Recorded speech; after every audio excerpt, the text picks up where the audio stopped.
Okay. Yeah. All right. Thanks, everybody. Hey, yeah. So first off, I want to thank everybody for attending.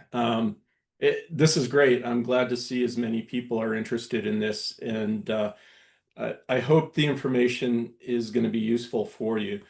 So it's kind of a town hall, but I'm going to go through a number of, an introduction to what we call IAM, or the Identity and Access Manager. Um, So here's the presentation roadmap. So there's some house rules. So how to ask questions, and obviously everyone knows how to ask a question. But what I want to do is I'm gonna go through parts of this presentation. I'm going to talk about some, the motivation and such, and I'm going to actually do some demonstrations. It'd be great if we could wait for questions during, like at some point when I say, are there any questions? But if you do have a burning question, or if there's something that really doesn't make sense, it's kind of informal, so I'm happy to answer questions, but I don't want to get too backlogged on answering questions. So yeah, so there will be a point when you can ask questions. And at the very end, then we'll kind of have an open, question and answer session part of that. So we can, you can wait till then also if you want to. So, but anytime I cue that says, if you have any questions, don't hesitate to ask those questions. Two ways, I guess, we can ask the questions. One is you can add a question to the chat, especially if you want to do it kind of asynchronously. The only problem is I'll probably not be paying attention to that chat, so I'm hoping that one of my EDI colleagues can kind of prod me in some way and say there's a question in the chat. And then otherwise, just you can either raise your hand or just, verbally just ask that question. That's fine too. I also want to point out that EDI does have a code of conduct. The URL to that code of conduct is right there in that presentation. And I think we probably will both make this recording and the actual presentation available, within the next day or two. So, if you wanted to find that. But in general, we're all human and we should all respect each other and just be kind to everyone. And, it's just kind of the way we should be. So let's just leave it at that. So the rest of the presentation, I'm going to go through a little bit of the motivation as to why we're creating this identity and access manager, followed by kind of just the definition, a number of the key bullet points of what the identity and access manager actually is and what it provides. Then I'll go through the functional components of the identity access manager, and often I'll call it IAM, and that's basically the acronym for that. And then with each of the functional components, I'll stop at some point and try and do some kind of use case demonstration. So one, it kind of breaks up the monotony of just a bunch of slides. And two, it'll kind of, I think, drive home some of the points that each of those functional components may demonstrate, that they actually provide. And then eventually we'll get to a point where there really wouldn't be any more graphic slides or anything like that, just some miscellaneous types of information and kind of more open dialogue. And then finally, we'll get to the Q&A section. And just to be aware, this is about 2 hours of information. So, I apologize that it's a long presentation, but there's a lot to go through. And this presentation will actually not get into the weeds, hopefully not too much into the weeds of IAM. It should touch upon the key parts of IAM that may actually let you then formulate some questions, or, contact us in, a week or two and say, how would I do this, or something like that. So anyway, it's kind of not high level, it's kind of more mid-level, but trying to stay out of those weeds. So let's go ahead and start. Motivation. So the real motivation here is the unification of the identity and access management across all of the EDI applications. And right now the prominent applications are Pasta, which is the core repository, Dashboard, which you may or may not have gone to the dashboard to see the status of something or another, and then EasyML. In each of those applications, we use identity and access management.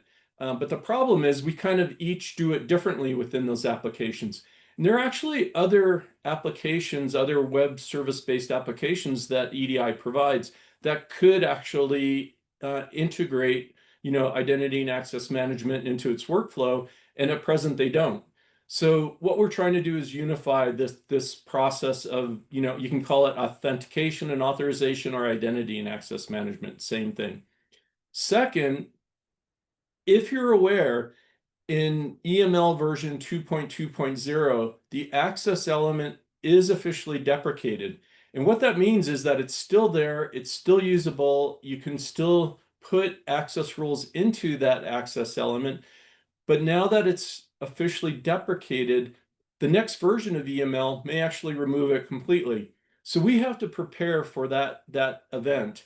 And this move to IAM actually positions us really well to address that if we had to do it, even next year early or something like that. Third, there's been a number of requests for post-publication user-managed permissions within our system. Presently, when you submit an EML document, you put access control rules there within the access element. They become basically immutable. And the only way that you can actually modify those rules, and some of you have asked us to, we have to literally go into the database. We have some applications to do that, but we have to go into a database to actually modify those rules. Wouldn't it be really nice for you to be able to do that at your leisure with your account in EDI? And that way you can actually do it after the publication. You can update those permissions. You can add permissions, take away permissions, and I'll demonstrate all that. But we have had the requests, and part of this, and I should point out, the effort that you're seeing in IAM is really funded by the city of Seattle. With our agreement with Seattle, they provided us funds to do a number of software updates, and this is one of the biggest updates that we've actually performed with that funding. Fourth, there's also been a request for user-managed groups. Now, PASTA, the core repository, has always allowed groups, but they've only been system groups and they haven't been user-developed groups or anything like that. So we've had requests for user-managed groups, and this, again, is also a requirement that was asked for by Seattle. Lastly, and there's other things, these are pretty much the big points, but lastly, there's the API keys for long-lived, non-interactive sessions. So historically, within PASTA, the repository, you could always interact with the REST API. And if you wanted to do that in an authorized, using authentication and authorization, you have to send what we call the PASTA token along. Those PASTA tokens are short-lived. They're only maybe, I forget what it is actually. I think they're 8-hour durations. And you have to actually generate them somehow to put them in there. With the API keys, you can adjust the time for how long those API keys will actually be valid. And I'll show you how to use that too, because I believe some of the people here on this call will actually make use of that. So these are the motivation points for the work that we're doing within the Identity and Access Manager. And I do want to point out that even though it's a lot of the software developers who worked on this, primarily Roger Dahl and myself, and John Ide with the EasyML integration, a lot of this information, a lot of the direction that we've taken and support for this is across the board from all the EDI people. So, it was a community-driven, EDI community-driven effort here. So everyone actually deserves a lot of credit for what we've done here. Just to push the point home, this is how our existing system works currently with authentication and authorization. Right now, EDI supports an LDAP registry where you may have an LDAP account, or in certain instances, for example, with EasyML, you can log in with Google, Microsoft, GitHub, or ORCID. Each one of those identity providers provides a unique identifier, and there's a list of them right there using my own identities. And each one of those then could send it to one of those applications, and each of those applications then have to deal with that particular identity. But there's no consistency across any of that. And in fact, some of these identities may actually expose what you may consider to be personal identifiable information. So we want to try and get away from that as much as possible. Now, we can't get away from all those identities, but with the Identity Access Manager, those identities are actually contained just within that particular service. We never have to see these again within any of the applications within EDI. And so what this basically shows is even though these unique identifiers are still being recorded and registered within IAM, once that goes outside of IAM, the only thing that the applications really need to see is a unique identifier. It's what we call a profile identifier, which is generated by the Identity Access Manager. And now we have consistency, we have some obscurity in terms of the personal information concerns, and this is basically a reusable identifier across not only these applications, but across our different tiers. So what is the Identity and Access Manager? So it's a standalone service. It's not integrated into one or the other of the services that we have. So for example, Pasta historically has had its own identity and access management built into the repository. That's no longer the case. So with the Identity and Access Manager, it's a standalone service that provides one, user authentication through relying parties like GitHub, Google, Microsoft, and Orchid. Just like right now, you can still do that. And then the EDI LDAP. Two, it provides user profiles that have minimal personal information. We're going to keep some, personal information that we could say maybe an email, the common name, and I'll show you that what it looks like. But, not a lot of detailed information. We don't want to expose, and we really don't need a lot of the other kind of information that, social websites have and things like that. One of the cool things that IAM provides is identity linking. So what you could do now is sign in through any of the providers and then operate in EDI using a single profile identifier.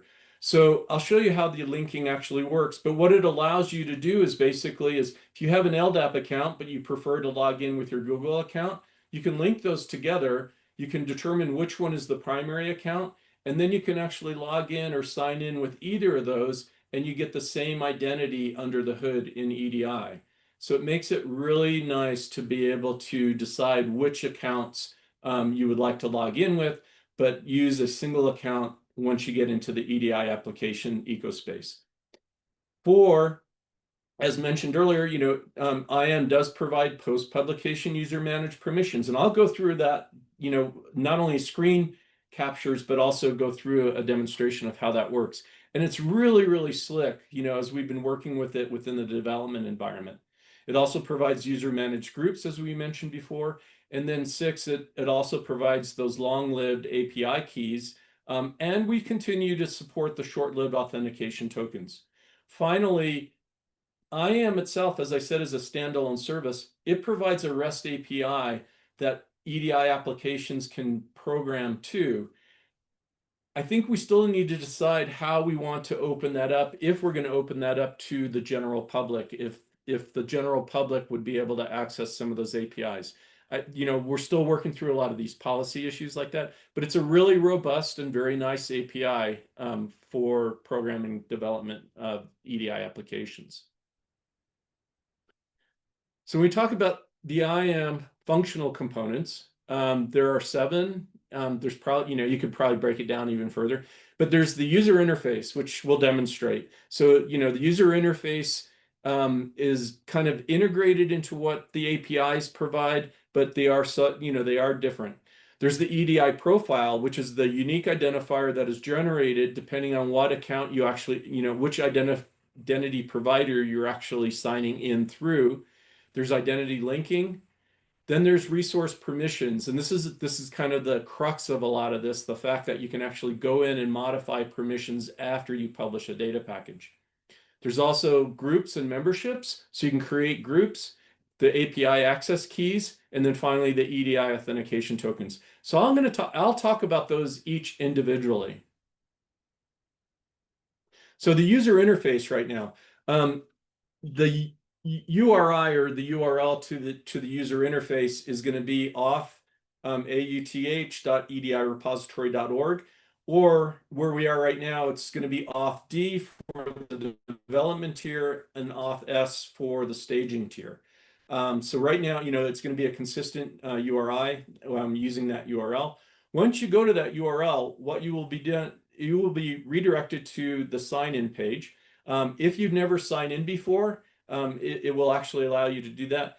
And it lets you know that, kind of little welcome message. But this is what the sign-in page looks like. So you can still log in using your EDI LDAP.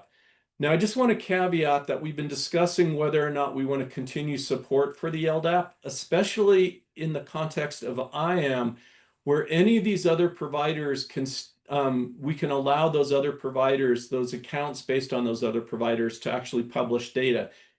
We can get away from having you to require, having to require you to have an EDI LDAP account only to, for publishing data.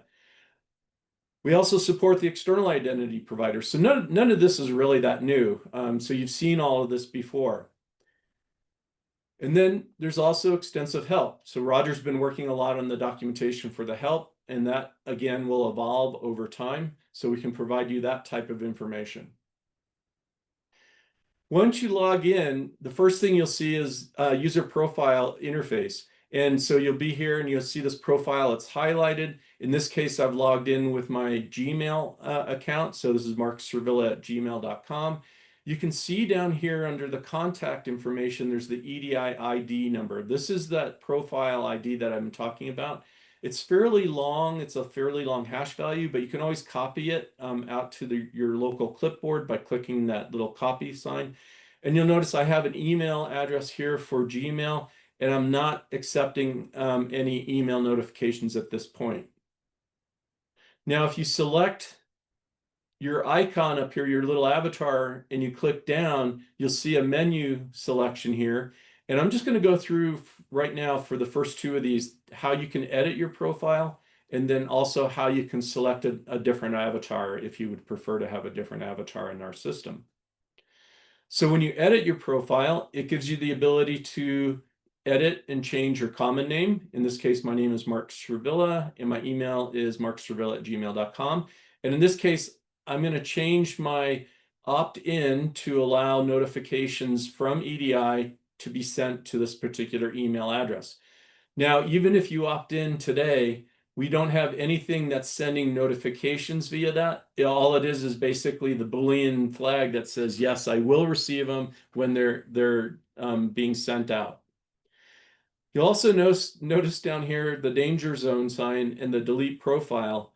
We will allow you to delete your profile if you really want to leave EDI completely. It will remove as much information as we can of you within our system.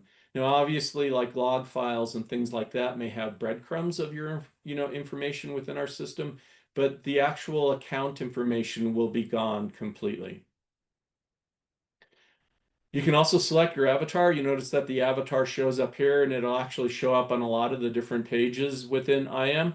In this case, the default avatar is kind of this ball with your initials, and that's kind of the default avatar. Otherwise, you can also select, depending on the identity provider, if the identity provider allows us to access that avatar, we can use your identity provider, which is generally an image. So this is what I'm working with here. And again, it just shows up at the top here. So I'm going to talk a little bit about the account management and linking accounts in the system. But if you move from profile and up here in the top tab, you can see a number of tab or menu items up here. Selecting accounts, what you will see is if you first log into the system, you'll not see any of these linked values down here. You'll not see any of the GitHub or anything like that. What you'll see up here is your primary profile. This is the indicator that this is the account that you physically logged in with. And this looks like it's my LDAP account. And then what you can do then is click down here on the link profile.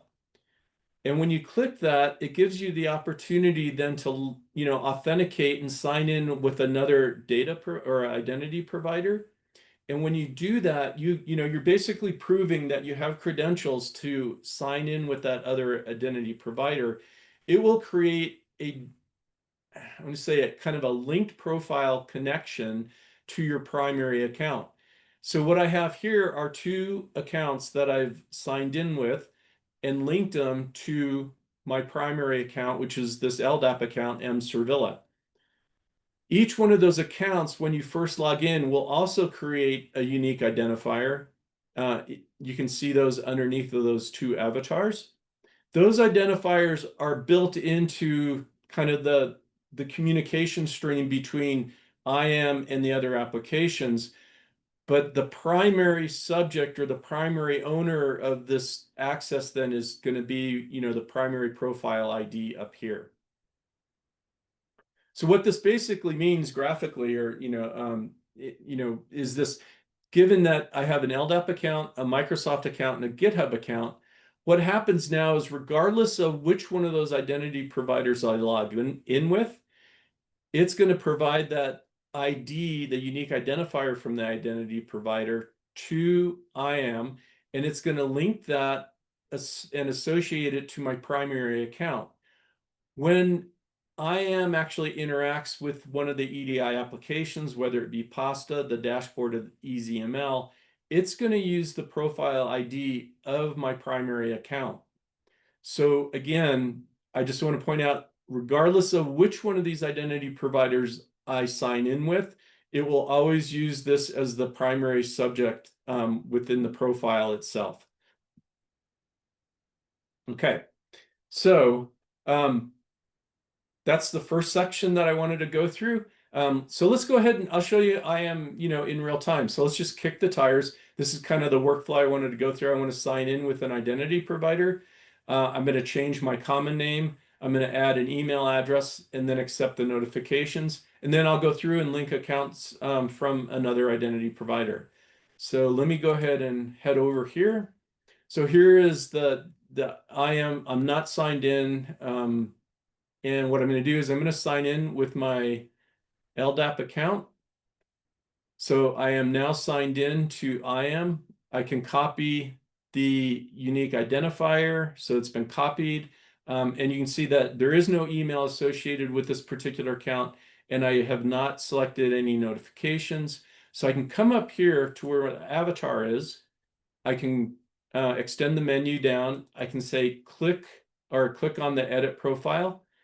And right now, we're going to change this to Mark Sirbilla, and I'm just going to use actually my UNM at unm.edu.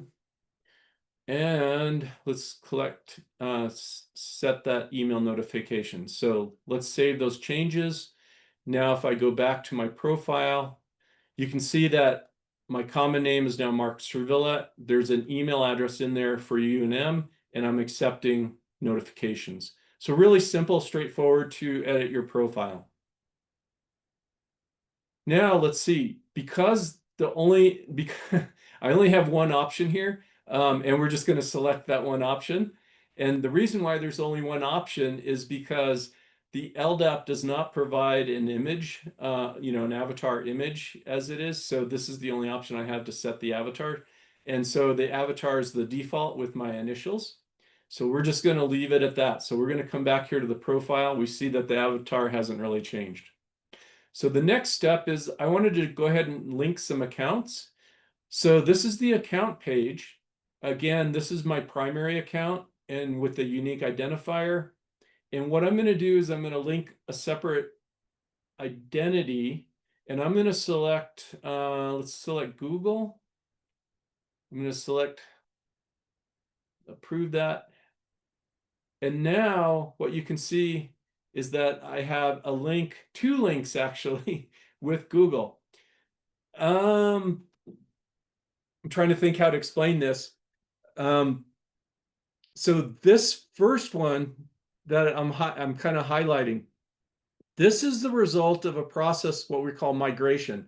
That migration basically copies everything from the existing core repository into the IAM registry.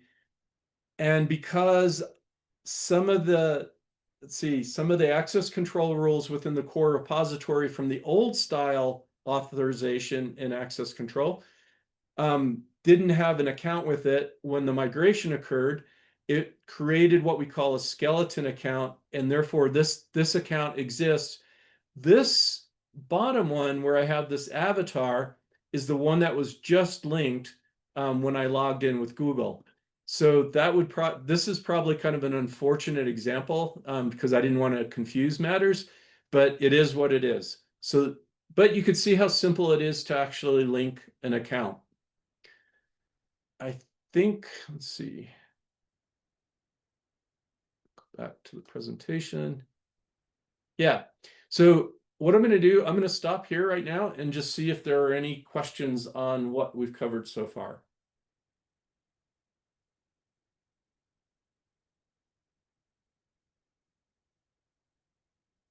No questions. Okay.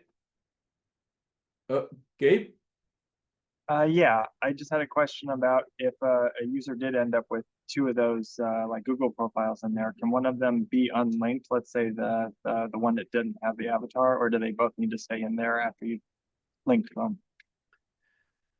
Yeah, I mean, I can unlink them and let's go through that and unlink this one. What it means is it's no longer linked to that particular account, and that's fine. That's not, not a problem. So, with the question, so let me just sign out and I'll show you. Let's see if I'm going to caveat everything that's saying we're kind of like if you use like a baseball game as an analogy, I view us somewhere like, we had a base hit. Whether or not we're on first base or second base, I don't know yet. There's still work to be done. There's still edge cases that we're running into, but we're also at a point in time where we really need to move it and get it out so others can actually become comfortable with it and maybe expose some of the issues. So that's my caveat. But let's see what happens. So I'm logging in with Google. This is my Google account. And this basically shows that I don't have any profiles. So we may have lost that other account permanently, and we'll have to look at that. So I'm not sure what happened there. But again, I can with my Google account, I can link any of these other providers into that primary account. So Suzanne. This might come up later, but for those of us that sign in to EDI with a site sign in, how are things going to change? Yeah, that's a great question, but could you hold off to, I'll answer that in a little while. And we want to the short answer is we want to get away from sharing like account information across. So like your site login can still exist, but it would be best if not, if only one person actually managed that password and only had access to that. So but yeah, but we'll address that a little later, kind of in another use case, Suzanne. Stephen. Yeah, thanks, Mark. So it's really cool that you can log in with all these different services. It's nice if I want to use my GitHub or Gmail or whatever. But once you have a login, I guess I'm not seeing why would you want to link multiple accounts? What advantage is that? Um, you don't have to be honest. The advantages to linking is only it's more of a convenience. The only the only issue with linking is it kind of showed up in that issue where those two Google accounts showed up. We have This is just a legacy issue of how we actually worked with Google with their OAuth, as an identity provider. We were not using their unique identifier initially. We were using just your Google email address as the unique identifier. And unfortunately, that is not a preferred way of working with OAuth providers like that. So we had to make that particular change. Whereas the other providers, you can guarantee the uniqueness of those identities that we were using. And so there's kind of a nuance there with Google, and that's the only reason why that weird thing happened when I linked that Google account. I forgot all about that. Why you would use it? You don't necessarily have to. It's really just a convenience. If you have an LDAP account and you want to link it to another identity provider that makes that you don't want to remember your LDAP address, your passwords, or anything like that. So it's really more of a convenience factor than anything, Stephen. Okay. So, all right. So this is I think the diamond in the rough is being able to manage permissions outside of the EML documents now. So I'm going to go through all this right now. So this is the permission management. I'm skipping, you'll notice that, I did profile, I did groups up here, but I'm skipping accounts, I'm skipping groups and memberships for the time being. So let's just dive right into the permissions. So when you select permissions, when you're signed in to IAM and you click on this permissions tab, the first thing you're going to see is basically a page that, it says resource search. And these are the resources that we have in the system. But let me just go to this text-based slide. So just a few definitions. I want to make sure everyone's clear about this. Resources in our system. So the definition of a resource is any object in EDI that requires protection from an external agent. And when I say agent, I'm talking about users or groups who have agency to actually do something on these objects. Some examples are like a data package and its components, the metadata, the data, and the report. Those are all resources within our system. An API service, right? If you've used the Pasta APIs, or if you're using another API with, like Redari or anything like that, those all have their own protection, because only certain APIs may only be allowed to, well, let me say that differently. Only certain users may be able to access that particular API. It may provide sensitive information or something like that, so it would have to require like an administrator or something like that. And then user groups, because user groups are new, those are resources too, because with user groups, you can apply permissions and things like that. Those have to be protected also. So now, again, the protection from the external agents, how do we do that? It's through these permissions, and we develop these what we call access control rules. So what is the definition of the permissions here? It's the level of authority that the agents, again, the users or groups, have to act upon a particular resource. Now, I really do want to point out there are some subtle differences between what you're probably familiar with the EML access control rules and what you'll see within the Identity and Access Manager. So the first thing is, in EML, you're putting an access control rule. There's a type of permission in there. The permissions that we've accepted in Pasta, the core repository, are verbs. So it's read, write, and change permission. And you can actually interchange change permission with the actual literal all. Those have equivalents within IAM, and we're trying to make it a little bit more human consumable, if you will. Where if you have an access control rule and you're looking at what the actual rule is, the permission then would be that user, that principal in that rule is either a reader or an editor or the owner of that particular resource. And you have different levels of authority, so you can act upon those resources in different ways. So when you look at IAM, you'll see those on the right, the reader, editor, and owner. But in the EML, historically, it's always been read, write, and change permission, or the all. So that's important to remember. Second, in our current system, in IAM, access is only granted if an explicit access control exists that grants access to a particular agent. So a rule has to exist for somebody, some user, some group to actually access a resource. The corollary also is all access is denied if an explicit access control rule granting access does not exist. I want to point out in our existing system with the access element within EML, we did accept deny rules where you could explicitly deny access to a particular resource.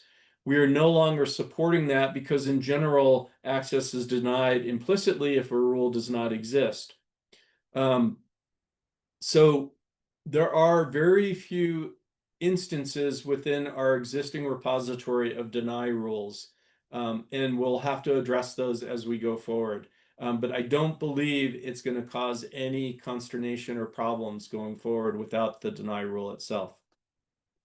So let's get back to this page, is how do I actually manage my permissions and resources?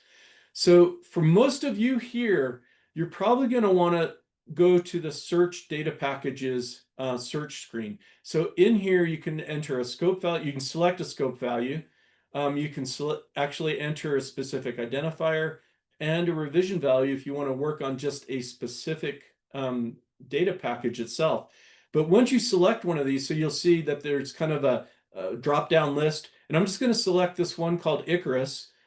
This is a scope value within our system within the development tier. And when I select Icarus, I can see that I only have a single data package to operate on here. Now, I do want to point out that whoever signed in, you must have owner permission or privileges on these data packages to actually see these, because you have the authority to actually modify the access control and permissions of these resources in here. So you'll notice that there's a little plus button here to the left of Icarus. So if you select that plus button, it's going to expand. And I fully expanded this whole data package so you can see actually what every access control rule exists for this particular data package. So at the data package level, there's public access, which is a reader. Then there's this msobal, which is a user in our system with this particular profile ID, is an owner. And then there's another EDI ID here, also an owner, but I don't know exactly who that is. This is an artifact of the migration from our old system to this new system. And if this person who actually owns this ID literally signs into our system, then they'll have a name associated with that particular ID. What I want to point out, though, is that we also have this concept of a collection, which is the metadata, and that collection of metadata has rules with it. And then that collection then also includes the EML metadata itself and the quality report for that metadata. Down here below, you'll see that there's also a collection of data and the individual data entities. These are the entity names, excuse me. And then what I do want to point out, though, is like there's a consistency of access control rules across this entire data package itself. You'll notice that the public access is, at this data level. And what if we actually wanted to change the permissions so that public does not have access to any data? Well, now it's a simple exercise of actually selecting the data. So I select that checkbox for data. You'll notice that there are a number of checkboxes along each one of these either plus or minus icons. So you select that checkbox at the data collection level. What it means is it applies the change through all the children elements of that particular data collection itself. So if I select data here, and when I look at the public, it will actually show who has rules, what user or groups has rules for that collection. So in this case, the public access user had reader access. And if I select none at that point, you'll notice that the public access goes away. Again, reemphasizing the fact that if an explicit rule does not exist, that public access reader no longer has access to that data itself. So what does this mean like in the data portal? So what had been public access where that user could actually, get to the data, they can download it, they could actually explore it in Dex. Once you make that change, that public access is no longer available, and it shows up just as it does before when you don't have public access or access to a particular data object. It just shows that there's a data object there, and it just, if you hover over that more info, it just says you may have to log in to actually access that data. All right, so time for another demonstration here. So what we're going to do here is I have an EML set up that I can demonstrate. So we're going to remove all public blocks from the access control elements in EML. And this is a typical, I think, scenario where, if you're publishing a manuscript and you want the data to be part of that manuscript, but you don't want it to be exposed to the public because, you would want it to be reviewed first or something like that. A typical scenario is that you're asking an EDI administrator to place an embargo on that. And there's always that fine dance because generally you have to submit the data package, publish it in the repository with the public access, and then let the administrator know that you need that embargo as soon as possible. There's always a gap in time where you may not be able, somebody may access that. This way, you can actually remove public access, and then once you're satisfied that the manuscript is going to be published and that the data in there are okay to be publicly accessible again, you can go at your leisure and make that public again. So what we're going to do is, and there's a whole bunch of variants that you could apply to this particular scenario, but we're going to remove the public blocks from the access control elements of the EML and then publish that data package, literally publish it in the development tier. From the identity and access manager, we're going to go find that package resource within the permissions. We're going to select the top level checkbox, and we're going to unselect, followed by unselecting the data types. Oh, and then what I'm going to do, so we're going to unselect the data checkbox. I'll walk through this and show you. And then we're going to allow the public access to have access to only the metadata and the quality report at that point in time. So here's this EML. You'll see that there's actually this access block here. I am going to switch over to, let's see,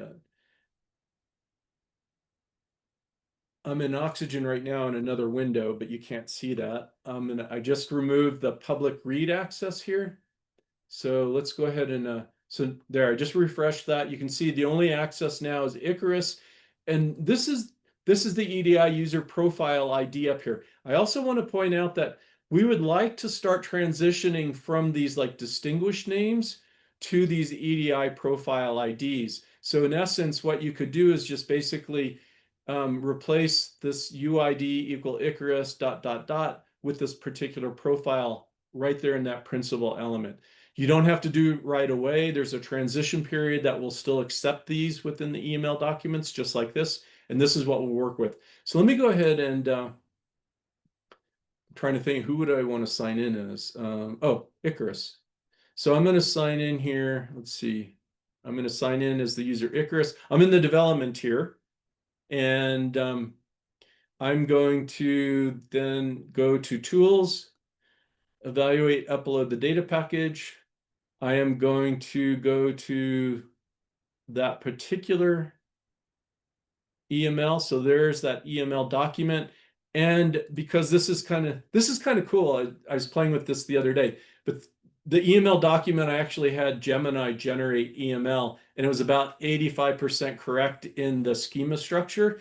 And then I just had to modify it. And I also asked Gemini to create a simple data table that would go along with that EML, and it did that. So it's kind of fun, actually. But what we're going to do is upload it, but I do have to manually upload that data table. And I'm going to choose this, and there's that forest bird survey. And let's go ahead and upload this. So if this will only take a few seconds, it's a really small data set.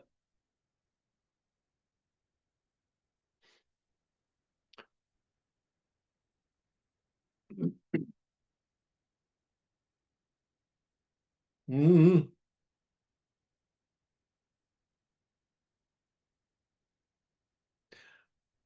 Well, never fails within a demonstration that there was an error, but this is a reasonable error. So Icarus 12.1 was reserved, and I think that's my account. I have to go back and check. So let me log out of Icarus, and let's just see if I can log in as my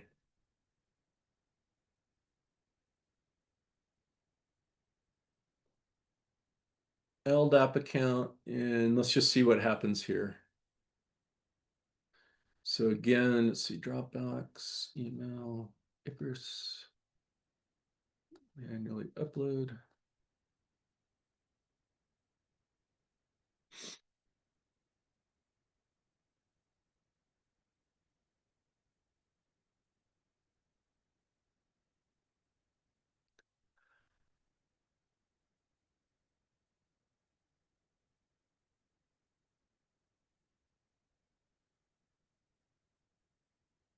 Yes, okay, it was that count. So you notice that, Icarus was uploaded, and this will actually be good to show you what's going on. So let me just go to Icarus within the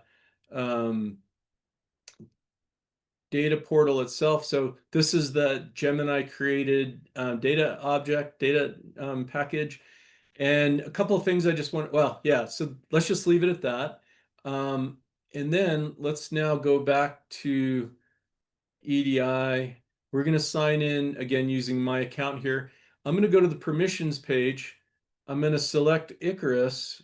I'm going to search. Turns out there are a number of Icarus data packages in here now. And I'm just going to look at Icarus 12.1 here. So if I expand that, you'll see a couple of things. One is I am an owner because I was the one who was signed in to the data portal to actually publish that data package. But as I said here in, let's see, where did this go? This particular principal also had all permissions, the change permissions set within the EML access element. So when I come back here, you can see that Mark Servilla and Icarus have permission. They're both owners here. You can see that they're owners of the metadata, and they're also owners of the data sets themselves. But one thing I want to point out is the glaring, what's missing is the public access user in here. So if we come back to the data portal, I log out, let's just be a regular user here. See, I come to package identifiers, I come to Icarus, go to Icarus 12, and you'll see that the public user doesn't have any access to that particular data package. Now what I can do, and again, you can do this. This is the thing that's so really nice.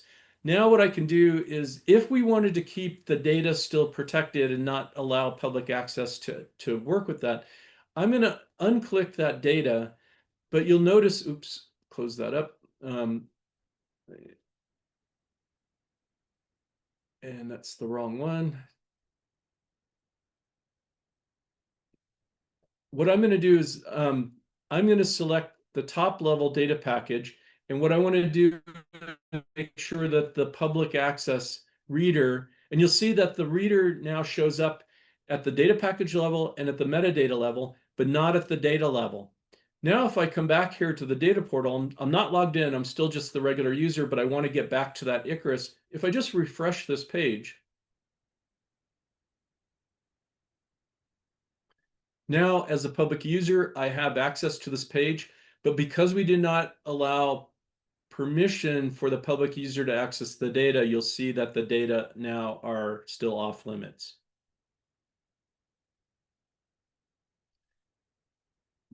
Yeah, so I'll just stop there and see if there are any questions. That's the end of that demo. Suzanne. Sorry about that. So can you go back to that previous slide? You were just at the data package, at the data package. Yeah, so go This, down to where the data. So here you show that it's not available, but the intellectual rights say that the data package is released under public domain. So it seems like it's a little bit of a conflict. yeah, I mean, because that's free form text and the text is basically, and that's what it would be published. There is that issue there, and I think these are considered, again, we still would love all the data to be publicly accessible at some point, and these are just generally temporary embargoes within that system. So it's a good point, and I think we probably need to figure out how we want to address that from a policy decision. So yeah, so good point there, Suzanne. Yeah, because what do you mean by temporary embargo? Like, how are you managing that? I mean, I guess I just Again, sort of feel like we've gone to, at least with the LTR, we've gone to EDI and everything's supposed to be publicly available. And so this is sort of providing another service. I don't know. It's just, I think it's interesting thing to think about. I agree. It's a very good point. And I think collectively, not just within EDI, but the community probably needs to review that and kind of come up with how, a good choice for that. There's some more changes actually coming down the pipe. Probably first quarter next year, second quarter next year, that will address some of this. But I don't want to I don't want to bring those up at this point. I don't want to confuse. I don't want to get out of this particular theme right now. So, but thanks, Suzanne. That's a good point, and we will actually make a note of that. Tim. Mark, I'm curious if the error that you encountered is something that the rest of us users might encounter, or is this kind of just a quirk that we don't have to worry about? If it is something that we might encounter, I'd like to know how to avoid it or what to do about it. So yeah, so again, all of this happens like in a real-time demonstration. So the error that you saw there, trying to think is, so if you are using the EDI scope on the data portal, you have the ability as a user, as a authenticated vetted user, to reserve an identifier. And the reason why we decided to do it this way is because EDI, we're mixing a whole bunch of different people, disparate people together using a single scope. You as an LTER site and the information manager for that LTER site are responsible for what the structure is of your identifiers and your revision schemes. And we don't dictate any of that within within EDI. Technically and software wise, you could reserve those identities also, or you can reserve the identities, the identifiers within a package identifier. And but you haven't done that traditionally, and I don't recommend you doing it because you manage it completely the way you want to. um, that just happened to be there because I'm testing software within the development here. I didn't remember I actually reserved that as me as my LDAP account. And when I just started working with these demonstration data packages, the one I was using was actually Icarus 13, that series, and there was no reservation for it. I didn't even think about checking for the Icarus 12 series, and there was. So I don't know if that answers the question, Tim, but you shouldn't worry about it at this point. Okay, thank you. Chris, good to see you. Yeah, thanks. This data embargo, being able to manage it ourselves, that's really exciting.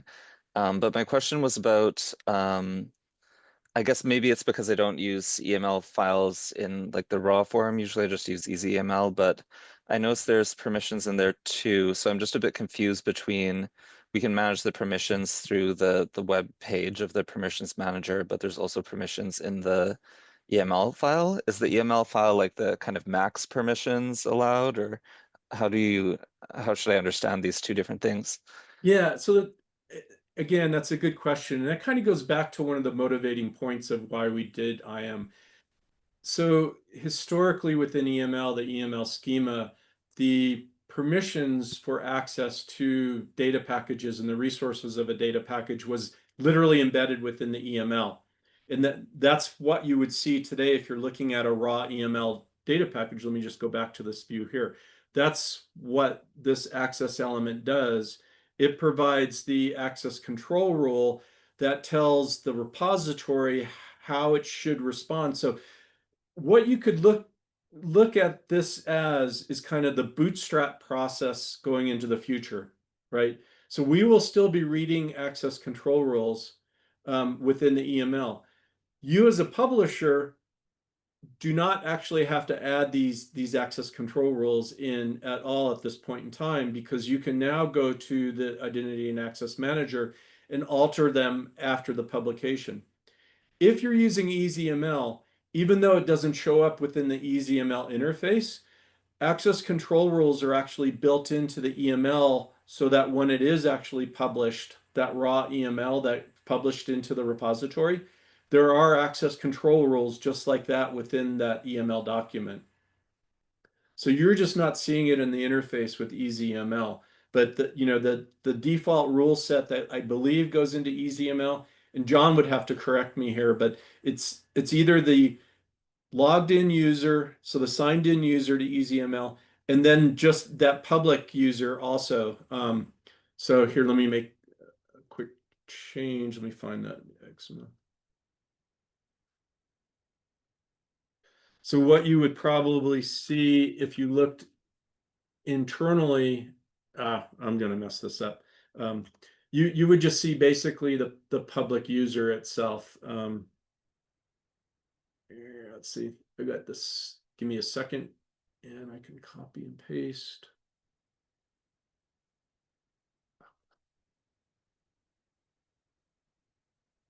All right.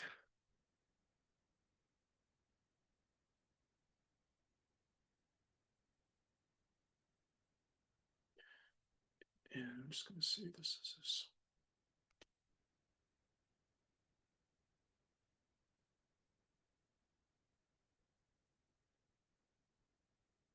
So what you would probably see then in, if you looked at the EML within EasyML, is something like this, where there is a rule that says public can read. And I didn't really want to get into the details of how this is actually applied directly within the repository, because I think technically we're trying to get away from that completely, because eventually if EML does fully remove that, we will probably support the access control rule in some method within the EML in additional metadata. It'll probably take the same form, but none of that exists at this point in time. So this is, I believe, what you would kind of see within EasyML, but I'm not 100% certain. At least the public read part is there. I just remembered you said this whole access section is getting deprecated, right? So that kind of Yeah. goes along with that. Okay, Yeah. that's So helpful. at this point, Chris, I would say be aware of it, but don't be too concerned about it. Because whatever EasyML is doing the right thing at this point in time. Okay. Any other questions? John, you popped up. Yeah, I just wanted to confirm that in EasyML, the logged in user gets all permissions and the public user gets read permission. Excellent. Perfect. Okay. Great. Thank you. Okay, let's transition then to group management. This is kind of going back on this menu list up at the top. But this is kind of a neat thing, because now you as a user, if you have a group that you want to work with, you can create a group for yourself, for your users, and when you create your permission set, as long as another user is in that group, you don't have to keep adding individuals into the set of permissions. And let me demonstrate how this can work though. But so when you come to the groups page, you'll see that I don't have any groups selected here. And what I'm going to do is I'm going to select the new group button. And what will happen is you'll get a pop-up that says, give this group a name, and then also provide an optional description to that. And then you just click add, and then you have a new group. So here you can see that the group title, EDI Curators, is available. Then there's the description of it. It's the group for, Environmental Data Initiative Curators. This ID here is a group ID for EDI. This is not the user, the one member that is in there. That's a different user profile ID. So the group itself also gets a unique identifier, and that is also used within the authorization, the access control process within the system. To add a particular user, in this case, this user already exists, this M Sobel exists within this particular group, but you can search for users up here in this form field, and you could start typing a particular name, and that will list all those options for you, and you can select those users. Those users then become a member of that particular group. As a user, as an individual user, if you don't want to be a member of that particular group, if you sign in under that name, it'll tell you under this membership tab that you are a member of the EDI Curators group. If you don't want to be a member of that group, you have the option to leave that group also. All right. Well, let's go ahead, and I think, Suzanne, this kind of addresses your previous question about, that shared account. So what I want to do is I want to demonstrate basically another common use case, at least a use case that we foresee. So with a single user account, I'm going to create a project group. And then in the EML, I'm going to set the user permission for that user, for the owner of that data package with all permission. And then I'm going to add the group identifier also within that EML document. And again, I I want to emphasize, I'm going to use the access element within EML, but this is, just for the time being. It may be a number of years before that access element is really officially dropped. So we'll support it for as long as it's available. So what we're going to do is we're going to create the appropriate permissions for this group. And then in the Identity and Access Manager user interface for that particular user, I'm going to select the groups menu and I'm going to add some members to that menu or to that group. And then at that point, that member, just because they're a member of that group now, they have access to update that particular data package series without having to have explicit permissions or sharing as an or sharing an administrator account, which is what Suzanne was asking about earlier. So let me show you how we can actually do this. So what I'm going to do, I'm going to log in again. Let's see. Let's see, who am I logged in as? I'm going to do this in my own account because of that reservation thing, because I'll still run into that issue in the future. So I'm going to come over here to groups. And you'll notice you'll notice that I actually have a number of groups showing up in my window here. And the reason why that you're seeing a number of these groups is because I am an administrator within the Identity and Access Manager. So I have permission to view a lot of things in here, including all the groups that anyone creates. So that's just kind of a heads up. So I'm going to use this account here called Icarus Birders. And well, I'm going to select it. And it looks like there are already 2 users in here. This, I think, is I don't remember which account this, I want to say this is my Gmail account. Then there's this M Sobel here. And I'll just show you how we can actually search for other users. So this is something we probably need to address a little better is how do you distinguish, there's a lot of avatars that show up here, and how do I distinguish a specific user?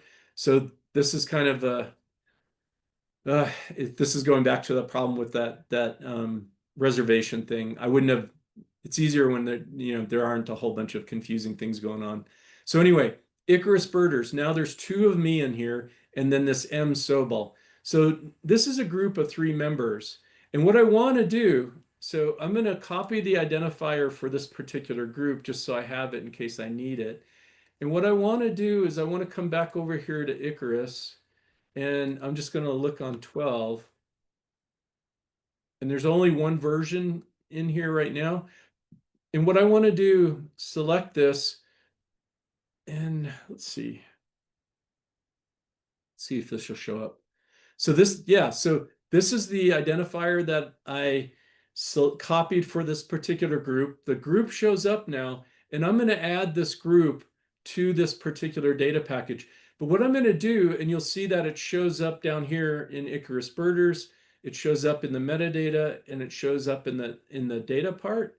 What I want to do is I want to give this Icarus Birders, I don't want to give them owner privileges, but I want to give them the editor so they can actually update that particular data package. But you'll notice in here too that M Sobel does not exist in the set of users at all. Only this Icarus Birders, and we just looked at this group, and M Sobel is a member of this group. So now what I want to do, let's see, I'm going to go back to the EML. I'm going to replace this. So we haven't published this yet.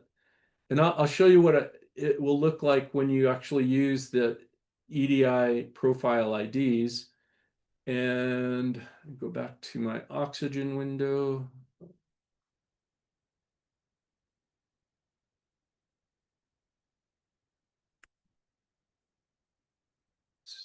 And let me refresh this now.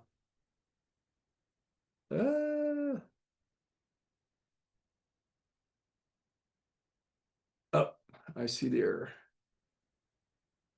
My bad. Let me do that. Full element.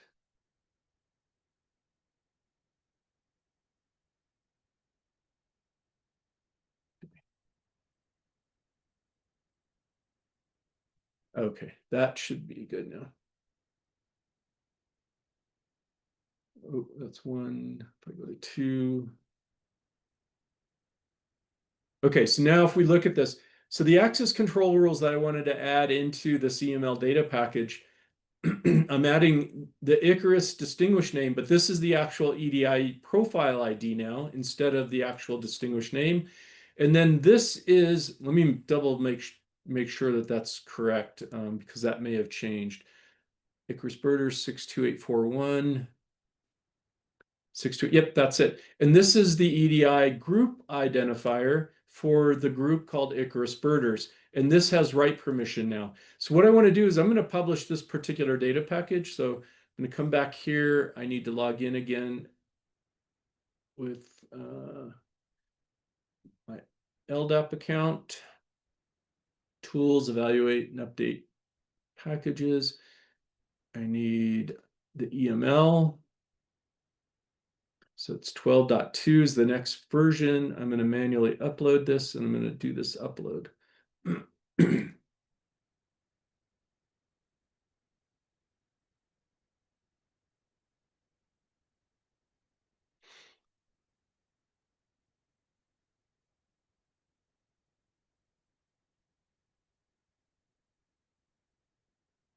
Give it a second. Yay, it actually worked. Yay. So I'm going to go back to the package identifier. I just want to show you kind of a neat thing that we have, because I'm the actual owner of this data package. I was the one that just uploaded it. I can come down here.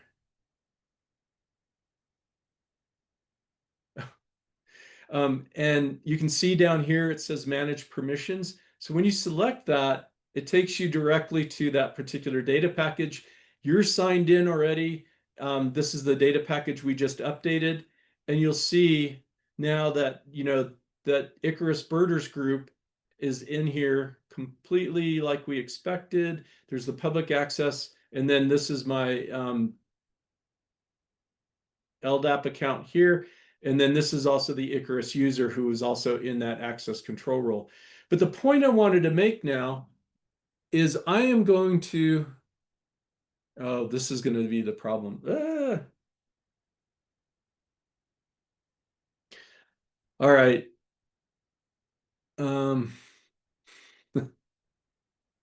to think how to get out of this. The problem is going back to that silly reservation thing that I have.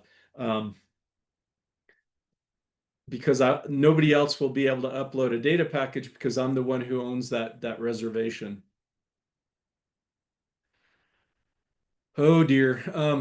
So what I want to show you, I could spend some time, I could get into the database real quick and fix that, but it's probably not worth the effort at this point.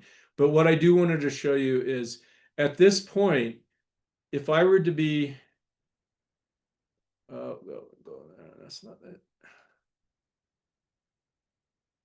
If I logged in as M. Sobel, because M. Sobel is actually in this particular group, and I came over here and I wanted to upload the next version of this data package, M. Sobel will be able to actually upload it, even though M. Sobel does not show up in this permission list.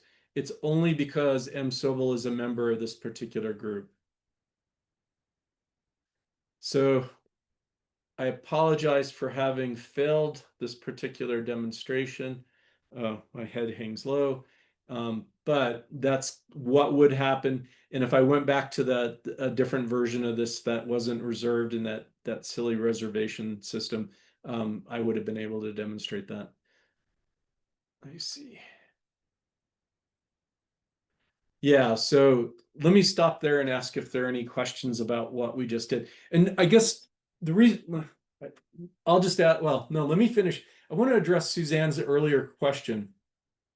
So what I would do, Suzanne, to mitigate that issue of sharing, for example, the Andrews one account with a bunch of different information managers, one solution would be if you were the owner of that account and you wanted to be the sole owner of that account, the Andrews account could create an Andrews group, for example, and then any other of the information managers you could put into that Andrews group.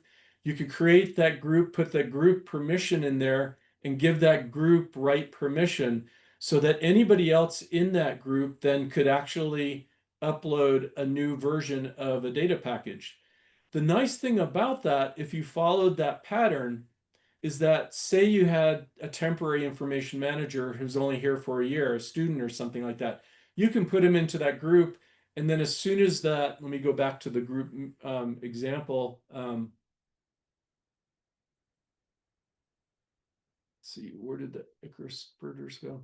So here I can actually now remove M. Sobel. He's no longer, that person is no longer in that particular group when they leave the project, and they'll not have access to doing uploads there anymore.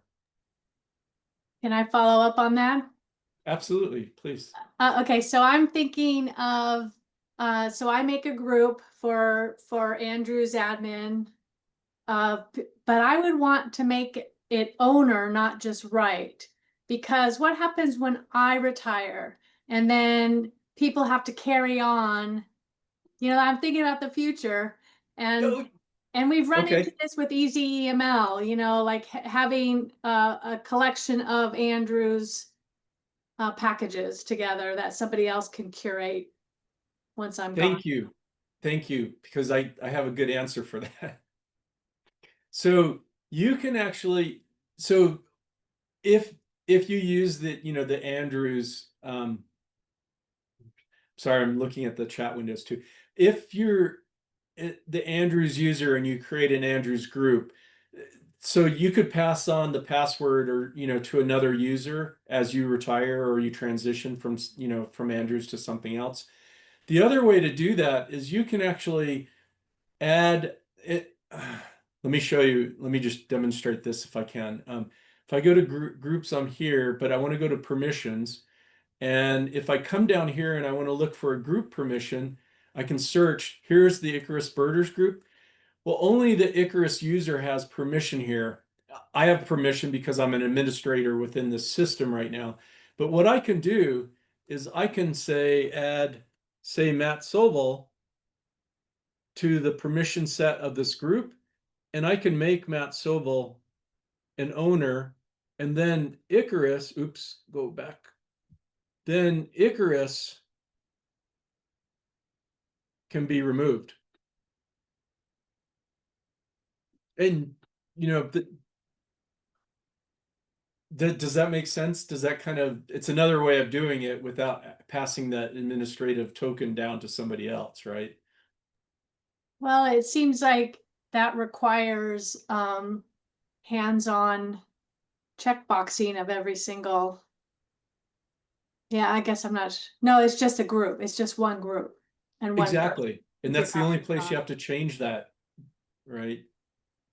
So I'm gonna go ahead and put this Icarus back in here, and just to make sure, and then change that one.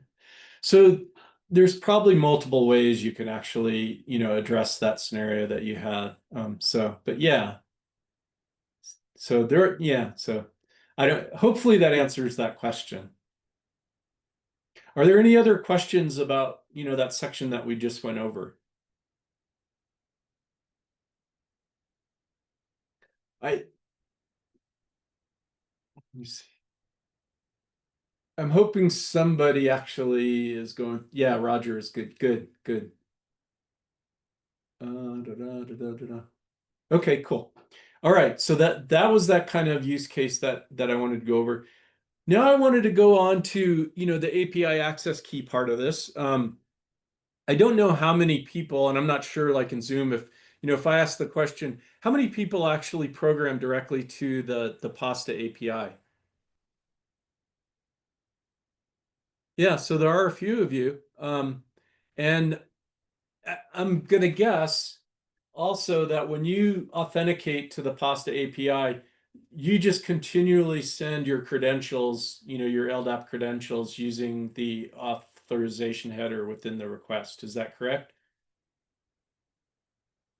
How many, let me ask you different, how many people actually use the authentication token, the Pasta authentication token that you could generate and then reuse? so you could replay that token and request. Does anybody use the authentication token? Greg, you do. Okay, that's interesting. Okay. Because I didn't think that were that many people that actually did that.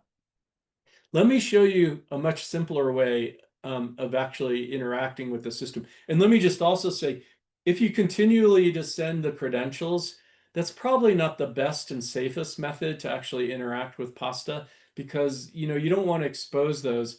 And even though you're probably using a secure SSL layer in there, it means your credentials are probably stuck in some software code somewhere. And what if you slip and you say, well, let's commit this to GitHub just to prevent, anyway, it's probably not the best way of dealing with these things. But I think with the API access keys, it makes things much nicer. So this is the interface. When you let me go back up one. Once you're up here and you drop down this profile, I want to generate an API access key. I just click that API access key. The first thing you see is a window. I don't have any API access keys. To create one, you just click new key. You give the access key a name. So in this case, I'm calling it data API. There's two modes here. And again, I don't want to get into the details here. We can talk about them later if you have specific questions. But right now I'm selecting my profile mode. And what this does is basically I'm going to create an access key with the same privileges as if I were the one who signed into the system.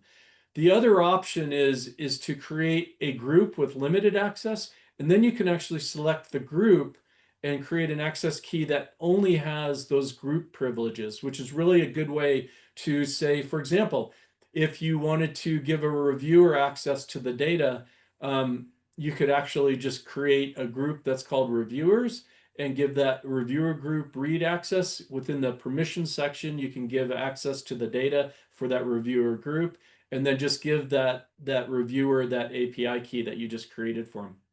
So that's kind of the difference there under that principal section. But again, let's not get into the weeds too deep. By default, it selects a 1-year duration. You can actually change this to whatever duration you would like. Then when you're done with that, let me go back and you say, add this access key to my repertoire, your set of keys. It's going to tell you that, to save your key was created successfully. It literally displays the full access key here, and it gives you the option to copy that key. But what you want to do is to save that key somewhere safe. So whether it's a password manager, the sticky sheet underneath your desk, or what have you, because once you say I've saved my key, it goes away and you'll never see the full key value again.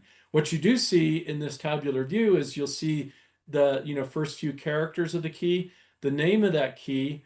You'll see a little green check mark. That means it's still a valid key. It hasn't expired. It shows you what type of key it was in the valid from date and the valid to date. Once you have created this access key, you can also edit it, so you can extend the date if you wanted to extend it. You could change the name. And I'd have to ask Roger if you could change the type of access to it in this case. It looks like you can, and Roger would have to confirm that one way or another. Yes, you And can. then, yes, you can. Okay, so you can change it from the profile access to a group access, which is kind of nice, because if you forgot to do it the first time, you can go back and change it. And then lastly, you can delete these API keys completely from your system. We don't physically delete it from our system because we need to use those in case they're being abused in any way or attempted to be abused, because we need to monitor that kind of stuff. But from your view, that would basically go away at that point in time. So here's an example of how you would actually use the access key. So here's a URL. I'm using an application called HTTPy. I'm issuing a GET request to in this case, it's just the development here for package. And all I want to do, I'm using the City of Seattle, Seattle Public Utilities scope. And all I want to do is say, I want to see the identifiers for that. And I give it a key. The key is the literal key, and then the value is the access key that we recorded on the note under our desk. And you'll see that the response was a 200, it responds with a set cookie because this is how Pasta responds with all responses right now. And you'll see embedded here, this is the old style auth token, and I can't click here, but if you look closely, where is it? Where is it? Right here's the newer EDI token. So it's this last part here, and you'll see that you get the number of identifiers there in the response. We also support the EDI authentication token. So this is basically similar to the Pasta token, the old style authentication token. This is a JSON web token. This is just a kind of a human readable view of it. It has some special annotation in there to give you some extra information. I wouldn't copy this explicitly because what Roger's provided is a simple way to copy to the clipboard this auth token or download it specifically. It downloads it to this file. And it's basically it is a base 64 encoded text object. So, if you look at it, if you download it, and you look at it, it's just going to be a string of numbers and letters. But with this in hand, you can actually use this also within a URL request. So this is kind of what you would be doing, Greg, with the existing authentication token. So you would add the EDI token as a cookie. In addition, here's the old style auth token, and you basically get the same response back. So it's much simpler to use this key. And the big benefit is twofold. One is they're long lived, so you can set the time duration for using that key. Secondly, if you think somebody's using it maliciously, you can go and delete that key and it becomes inactive at that point in time. So kind of a nice thing. The authentication tokens are more clunky. They're not any more complicated per se. They're just a longer string. And then you have to send it as a cookie in the cookie header of your request itself.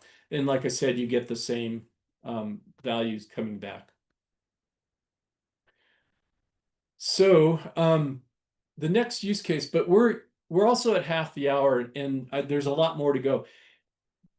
I'm going to save this use case for the very end if somebody wants to actually see how to use an API key, because undoubtedly I'll screw something up, I imagine, and I don't want to waste time. And I want to actually go through the rest of what we have here. Excuse me. Thumbnail images. It's kind of a bonus.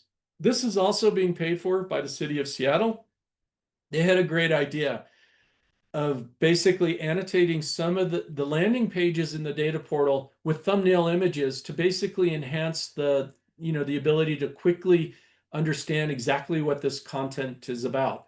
There's two types of thumbnails within the landing page. One is a title thumbnail, and this is the one you see here on the left. So you can upload, if you're the owner of this data package, actually, if you're an editor or an owner of this data package, you can upload a thumbnail. It has size limitations and things like that. I won't get into the details of this, but you can upload a new image to this thumbnail, and it'll show up in the landing page up by the title. We also have a set of default thumbnails for the data entities. So you can quickly grok what kind of entity you're looking at here. So in this particular example, you can see that there's two PDF files, there's two zip files, and then a data table down here. In this case, this data table, I know explicitly that it's an Excel spreadsheet, so it's not going to go into DEX. But anyway, it is still a data table nonetheless. You can also, as the owner of this data package, add special thumbnails to this particular, for each data entity. And these show up also. You see that these three down here don't have any, but these two up there do. And I can actually, let me demonstrate this real quick. Guess I can just do it from this particular account. Oh, let me log out. Because I wanted to show you. I'm going to log in as the EDI account. It's amazing how many accounts I have access to now. So if I go to cost SPU, I go to cost SPU1.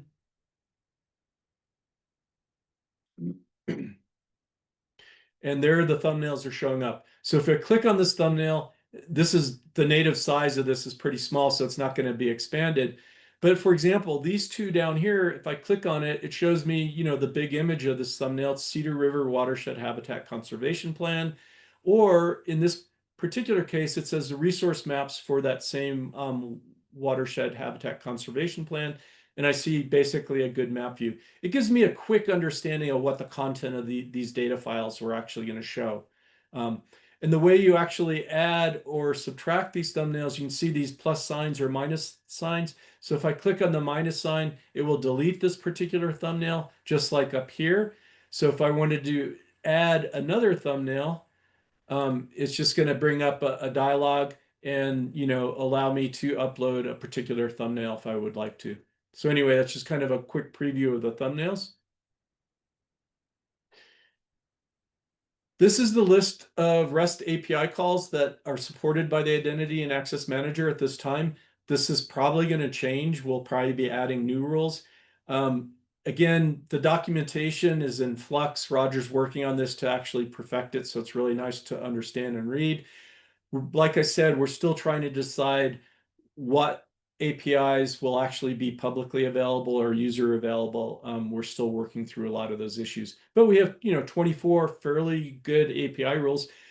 And I just want to point out all the interaction that you saw with IAM on the data portal is only using these API rules. There's no direct connection or anything like that. It's just purely using the REST API. So where are we with our release schedule? So we've been running IAM now since about August of this year in the development tier. It's been, we've been rebuilding it, redeploying it, changing things, but it's been pretty stable now since August. So we're pretty happy with where we are. As I said, the baseball analogy, maybe we're on second base at this point. Our plan, and that's the whole point of this town hall, is to basically give you guys the heads up that we are going to be deploying this out. And our plan is to deploy this to the staging environment on Tuesday, the 25th of this month. So that's next week. And we'll provide basically 2 weeks of time, even though I know it's over Thanksgiving. But I think we've covered most of the issues that we're concerned about. Hopefully, there are no edge cases that will be really problematic. And if so, here's the binary decision.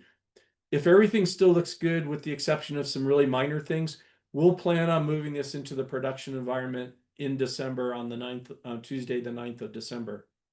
If we run into some really big issues in staging, we'll curtail that. We have flexibility. We'll push that back until we fix any of the issues. So that's kind of our tentative release schedule at this point in time. So I guess it comes down to the question of how does this really affect you as a user of EDI?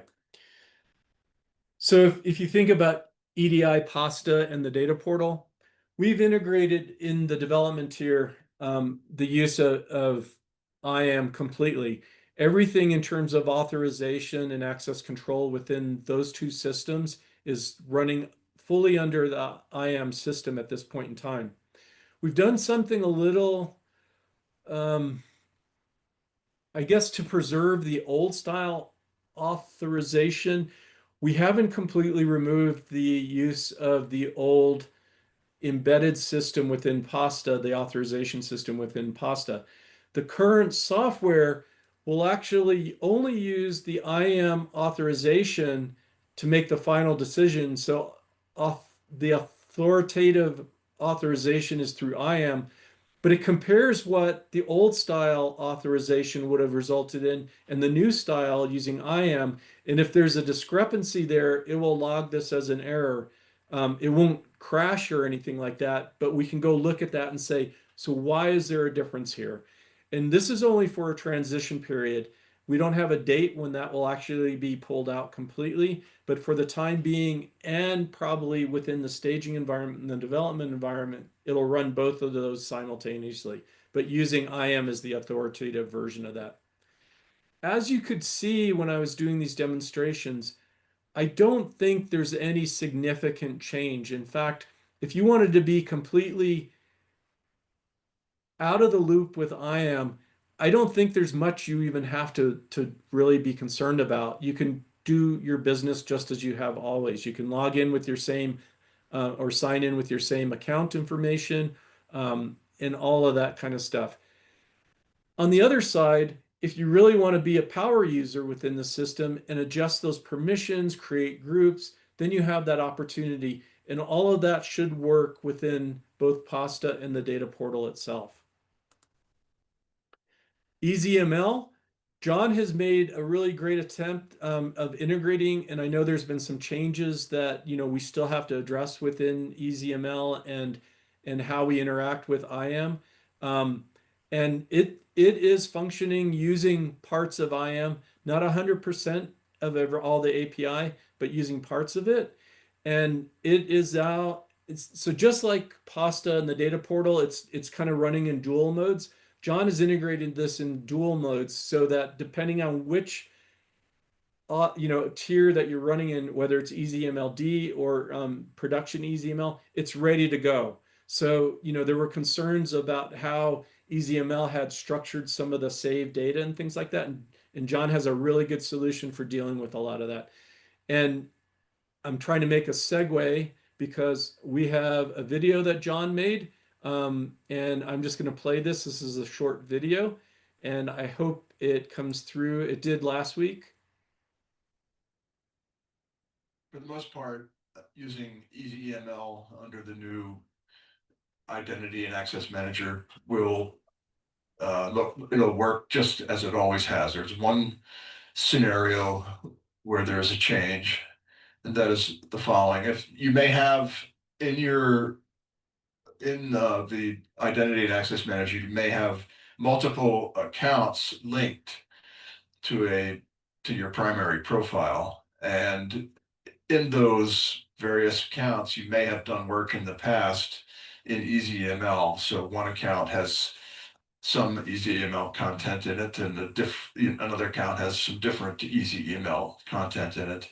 And when you log into EasyML, you want to make sure you're logging into the proper account. So let me show you what that looks like. So here I'm in the the Identity and Access Manager page, and I'm going to log into my LDAP account. And then if I look at the accounts under it, we see that I have two different Google accounts and a GitHub account all linked to this primary profile. So if I sign out and I'm in auth, if I log in with one of those Google accounts, for example, as expected, it tells me that I signed into a linked profile and have been redirected to the primary profile. So that's all as expected. Now, what happens when I come to EasyML? Let's say I log in with one of those Google accounts. EasyML detects that there is more than one EasyML user account associated with the primary EDI user profile. So I need to pick which EasyML account it is that I'm interested in. And that which one I pick will depend on, if I have content in one of the accounts and that content is what I want to work on, then I need to log into that account. So I've created, just for the purposes of this demo, I created under this Google account, sample under Google John Ide credentials, down here sample under Google JR Ide credentials, and sample under GitHub credentials, just so that when we log in, we can tell that we're actually in the account we wanted. So let's say I picked the Google John Ide account and I log in. Now I'm in John Ide, and if I look at the list of packages available to me, I am in fact logged in. For EasyML's purposes, I'm logged into the Google John Ide account as expected. I'll log back out. Now if I log in and pick the LDAP account and look at what's available to me, it's all the many packages that are in the LDAP account. So basically, so that's the wrinkle, is that when I log in to a profile that has linked accounts, when I log into EasyML, I need to pick the particular EasyML account that I'm interested in, because the data in the past, EasyML had no way of knowing that those various accounts all were the same user. And so the data for each of those accounts is stored separately under that account. Otherwise, everything in EasyML should work as it always has in the past. All right. Thank you, John. And let me just add to that, that if you don't have linked accounts, none of that will show up. It'll just, EasyML will look like it always has. That's all. Thanks, John. Finally, there's a dashboard. Most of the authentication and authorization on the dashboard is for EDI administrators. And we have yet to actually integrate any of the IAM functionality within the dashboard at this point in time. So key takeaways. The EDI user profiles will be the norm going forward. Even though you may still have a common name that you would use, like the Gmail address or like Orchid or anything like that. Once you're operating within the EDI application suite, it will be using the EDI user profiles. One or more identity provider identities may be mapped to a single EDI profile. John just gave a good example of how that could operate within EasyML. And the example that you could actually use it within the data portal also at this point in time. EDI applications will require an EDI profile or a group identifier for resource authorization. So there's no way around this. We'll no longer be using the unique identifiers from the identity providers, again, like your GitHub path or your ORCID value or anything like that. Those will be translated to either a profile ID or a group ID. You can do the post-publication user managed permissions as I was demonstrating. So that's something I think that's going to be very useful to a lot of people. Or if you preload your access control rules within the EML and you're happy with those and it's still supported within the EML, there's nothing you have to do with IAM itself to change permissions. You can also create the groups. We showed how you could create a group and sort of that you could actually use that group to add and remove individual members from that group so they have access to your data packages. And then the long-lived API keys for the non-interactive sessions. I highly recommend switching from authentication tokens or the LDAP credentials that you would send in an auth header and use this API key going into the future. And then finally, just that, the fact that if you want to give, thumbnail images to the landing page, it gives it a little bit of sugar on top of all that information. So I'm going to stop there and see if there are any questions.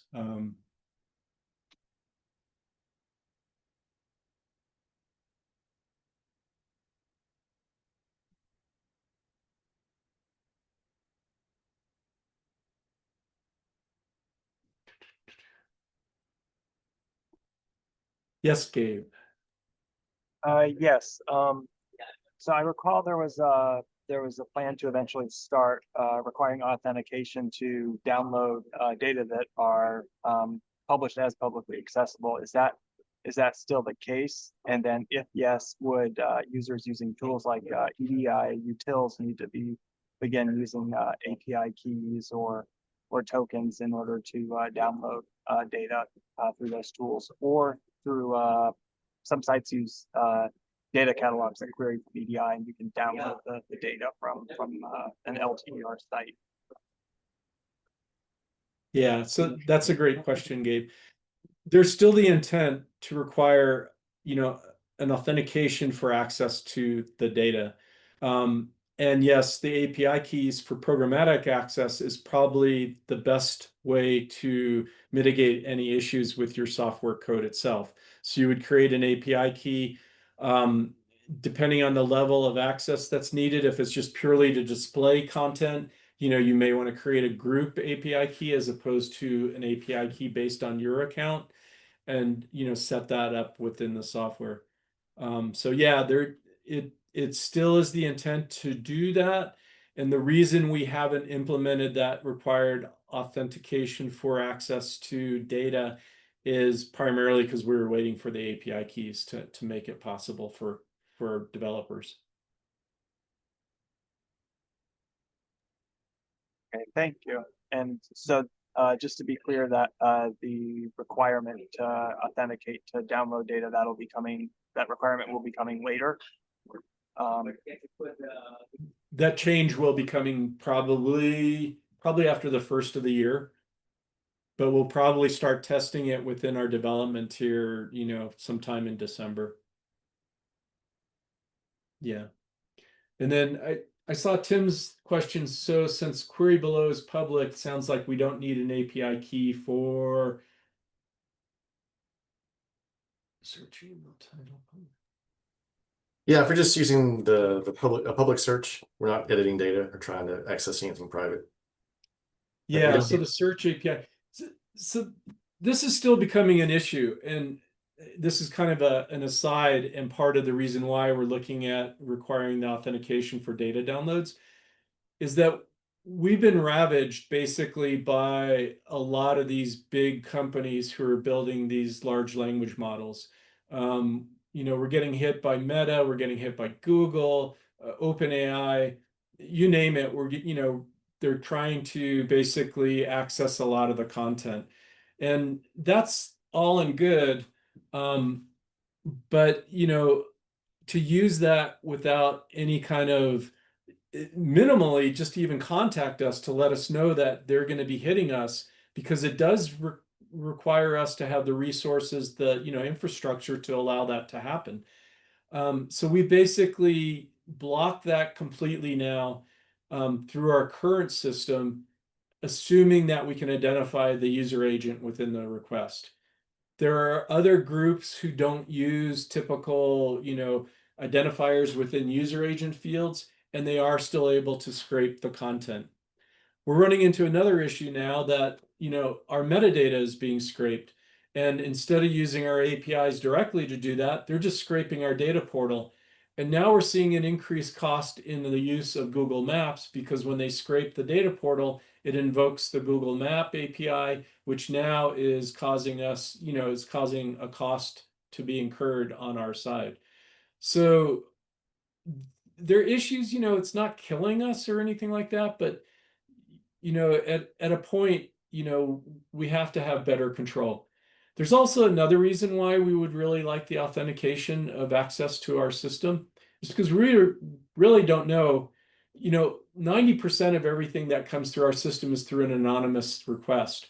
And if we can actually start identifying users, maybe we can address some of the issues that we run into, to provide better services to a particular segment of the marketplace or something like that. But we really have no idea who's using our data. And if we can just require, we're not requiring a cost or anything, but just a simple sign in and then, access it after you've signed in, we can, at least identify general, market use of the system itself and perhaps improve the system based on that. So yeah. So I think a lot of these policy changes are still evolving. We're still discussing them internally. And I think as we make changes to them, we'll float that information back out to the community and, have a dialogue with the community to see how it impacts the community and, how the community feels about it.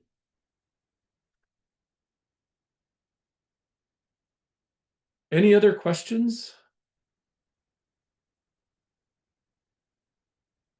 We've covered a lot today, so it's just maybe I've just overwhelmed everybody with with the changes that are coming. It seems straightforward to me at least, and so I thank you for taking the time to explain it to us. In other words, from my perspective, you don't have to be worried. And certainly if you have specific, use cases that you need to figure out a solution for within the context of IAM, don't hesitate to send a support email saying, hey, here's my issue. How can I address it with the IAM system? And if it's complicated, we'll set up a call and work through it and come up with some good examples. So, I'm happy to go through the API access key demonstration if anybody is really interested in that. Otherwise, it's not very different than what I showed in the slide deck itself, and then just using it on, I just used curl lookalike, but you would use it in the same way within any programming environment that you construct a URI for the request and then just add a parameter on the end.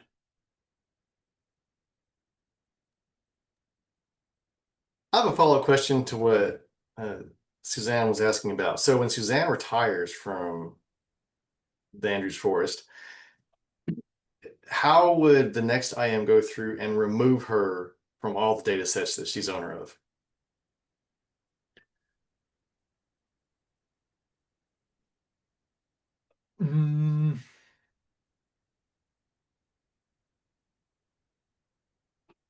I'll defer to Roger to see if so that I'm not to remove Suzanne from all data sets.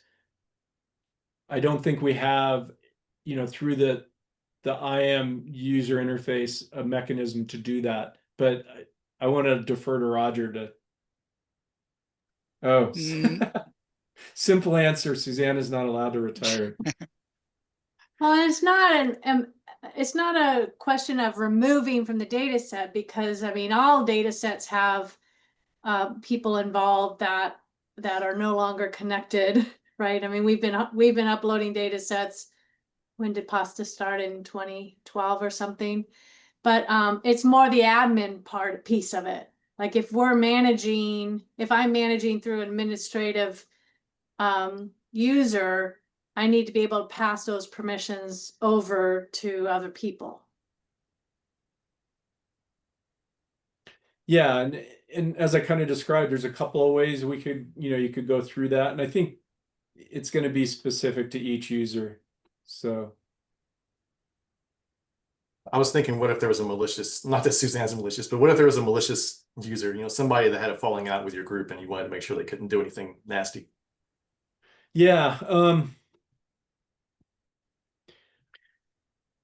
I think, bulk changes like that are still going to have to be done internally through an administrative request, an email to support saying, Suzanne became a black hat, hacker, and she's, wreaking havoc in the system, and can we remove her? We would have to do that right now today internally. But I think Roger started to speak, but I don't know. Roger, are you still there? Yes, I'm still here. I'm thinking it would have to be managed outside of the UI through the APIs at that point. So we could, she could remove her account with the delete profile function, but Ooh, that's the simple answer, Roger. Because once her account is no longer valid within the system, she won't have any access. Even if she has an access control rule, she won't have access to that identity any longer. right. So yeah, that's one way, Tim, that you could do it is, we'd nullify that account and it would basically become moot at that point. But I'm guessing we would basically be building some administrative procedures that we would have access to for kind of more rare procedures like that. Right. Yeah, I think it goes back to the second base analogy. We haven't hit that home run just yet, and I think just questions like you're proposing give us ideas of what we still need to complete.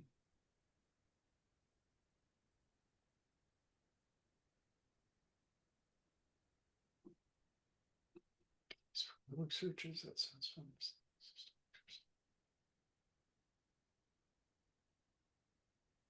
So one thing I was uncertain about is in the public search example that Tim listed, is are the search results filtered by your permissions? Because if they are, even if the search is accessible publicly, you might still want to log in to get all the results. Not sure about that. They're not. not at least Okay. through Pasta. Okay.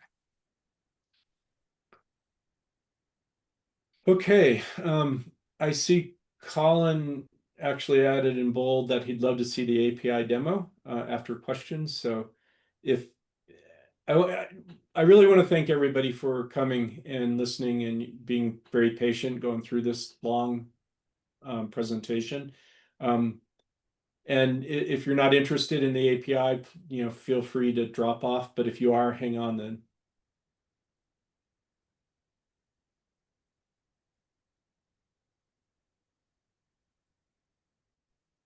All right, let's see. I need to kind of figure out how I want to do this. I guess what I'll do is I'm going to use the Icarus 12.2 example again, but let's. Would you like to keep recording? Yeah, why not? Okay. Suzanne. Hopefully it doesn't take too long to get through this, but so permissions, let's see back.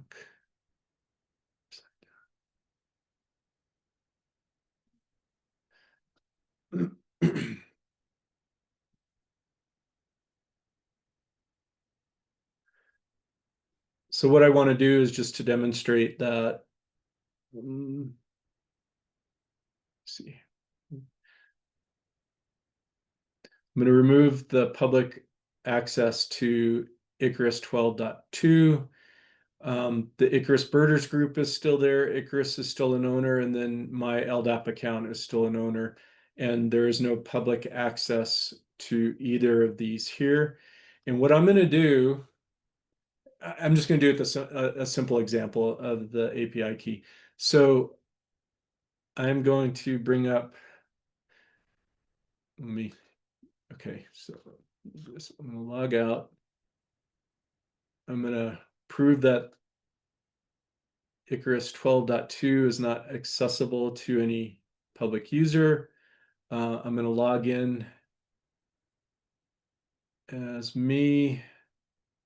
I just want to grab the actual Pasta URI for that data package. And the easiest way to do that is for me to go directly here. I'm going to look at the full metadata. And if I can copy this correctly.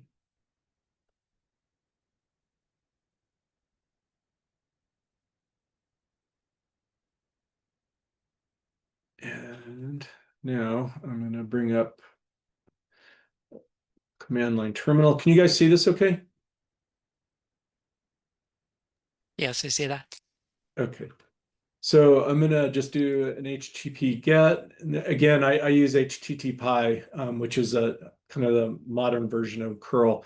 And I'm just going to embed this particular URL. So normally this should download the data. Actually, let me do it this just a little differently. Let me go back. And what I want to do is the permissions.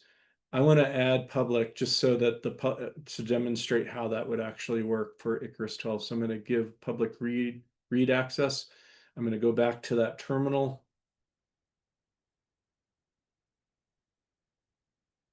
And that's the download of the data set, right? So there's the response. It's a 200. I didn't do any authentication. It's completely open to the public right now. So now if I do the same, let me go back and change that permission again. So if I remove the reader, the public access as reader, public is completely gone from that data package. Oops, go back to that terminal window. Now, if I attempt to actually read this particular data object, I get,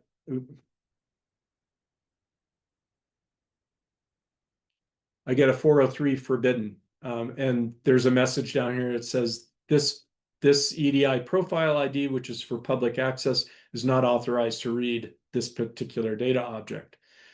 So now what I can do, let me go back then to create that API key.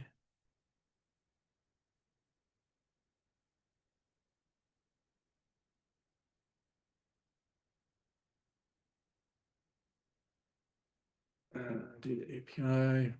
I'm just going to give it my access. And I just want to copy this. Now, if I go to that terminal window,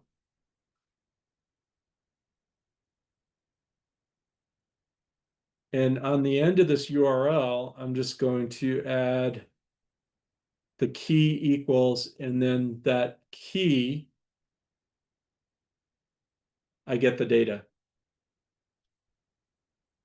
Because effectively, when I logged in using this key, and if I looked actually, let's see, I can, if I look at the token that was in the set cookie token here, you'll see, let me grab it real quick and I'll show you.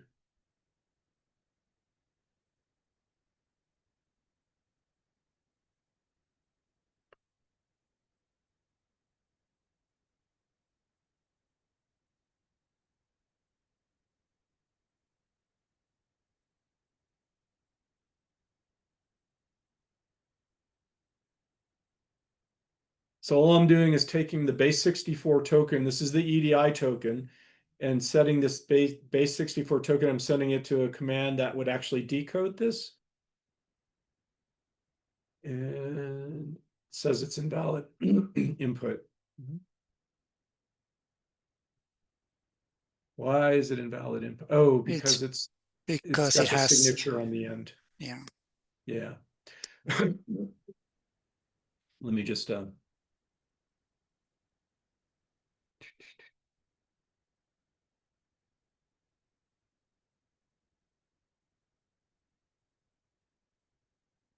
still invalid.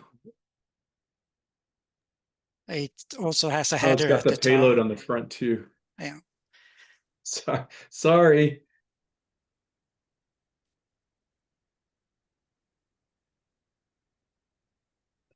Let's see if this works. Yay. So now it's showing that this token, so I'm just looking at the payload part of that JSON web token.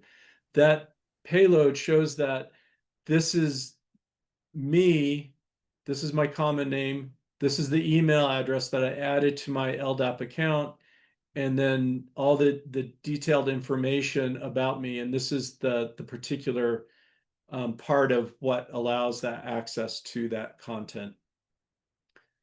So that in effect, see, again, what you're seeing at the very bottom of the screen is the use of that API key. Any questions, comments?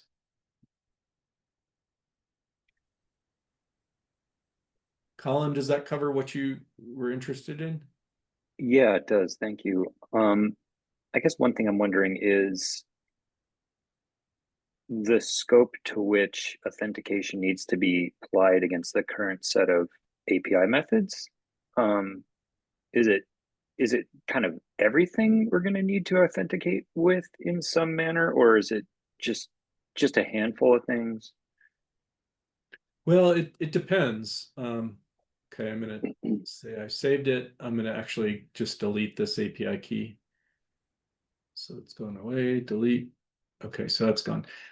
So what I'll show you though is when I come to the permissions, most people don't have access to this service resource. So these are all the API rules that are in Pasta. So if I look at, for example, what's a good one? Package read data entity.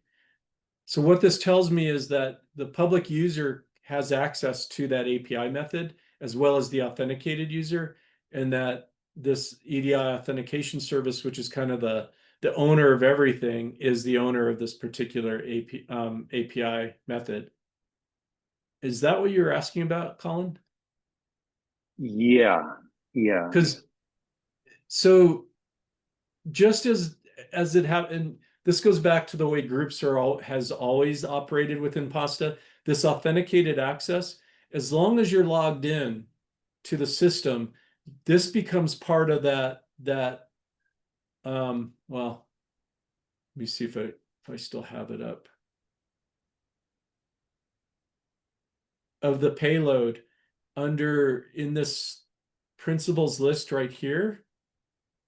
So one of these EDI IDs is the EDI ID for the authenticated group. And anyone who authenticates, whether it's through LDAP or any of the OAuth providers, is automatically added into that group. And when you consider that within the processing of the authorization within PASTA, it just says, it doesn't care if you're an individual at this point. All it's saying is, if you're a member of that authenticated access group, you can read, you can execute this read data entity service. But there are some restricted. So in this case, public access has access to read the data entity, but let me see if I can find one that would be create data package, for example. There's no public access in this case. And not only that, even if you're authenticated, you can't execute this particular method. You have to be in the vetted group.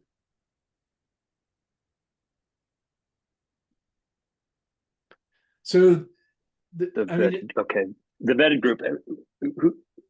Who is that? Sorry. So yeah, so let's go back to the groups, and I can show you. So for a particular data package, someone's going to have set who the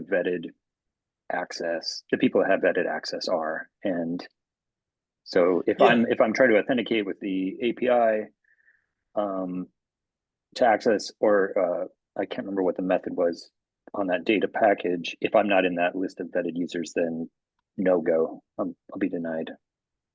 Yeah, but what you normally would see, but say I'm not even logged in, say I just come here to say, if I log out here and I come over here to tools and I do evaluate and data upload, I get bumped out completely really quickly because I'm not in the vetted group. Right? I'm not logged in as anybody at this point in time. Now, for example, and I don't know if I don't know, that's a bad example to use ORCID. Well, I just have to look up my two-factor code.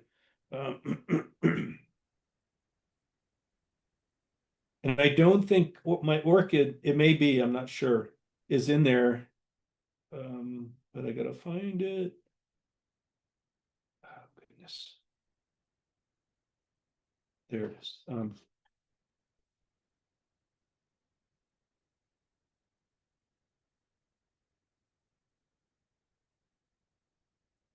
So I'm in the, so even though I'm not in LDAP, I'm just logged in as ORCID right now. I actually am in the vetted group.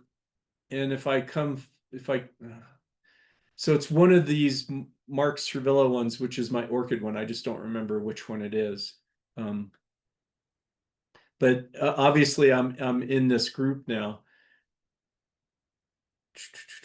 Trying to see if I have another one that's in here. So in this view, any of these profiles that actually show up like EDI, Mark Cervilla, etc., Roger Dahl, Icarus, M. Sobel, R. Dahl, this means we actually have authenticated, we signed into the IAM group at this point in time. All these down here are part of what we call those skeleton groups, and these are the result of the migration from the old style authorization to the new style. These users are probably real users, but they haven't logged in yet. They haven't signed in yet. Once they sign in, it will automatically match up to that particular user with one exception, and that's the Gmail addresses for the Google authorization. And there aren't that many of them, but it does create that oddity where, I have two linked accounts, and actually that's all gone now because I unlinked it. But anyway, Colin, I don't know if that covers what you're really asking about. Yeah, I think for the most part, I guess what I'm ultimately after is, so I maintain the EDI utils R package, which is a wrapper to the PASTA API, and I just want to know which methods I'm going to need to refactor to handle the new identity and access management tokens. So yeah, so I guess it depends on what. So with the EDI utils, you can actually upload a data package. Is that correct? Yeah, you could do, yeah. And It's a how do you full do the wrap around. authentication? So you still have to do authentication, right? And Yeah, authorization. How yes, are you do? it's the current existing methods for authenticating with the API, which I believe right now is, I can't remember. It's like a post or something. It's a post with the user's credentials to some, like one of the endpoints, which then returns back a token, which is captured within the EDI utils environment, and then that's reused internally until that token expires. Right. So alternatively, what I would do is just not even worry about authenticating to get the token. And I wouldn't send the credentials that, so the things that would change is anywhere where you're sending a credential, it's in the authorization header of the request.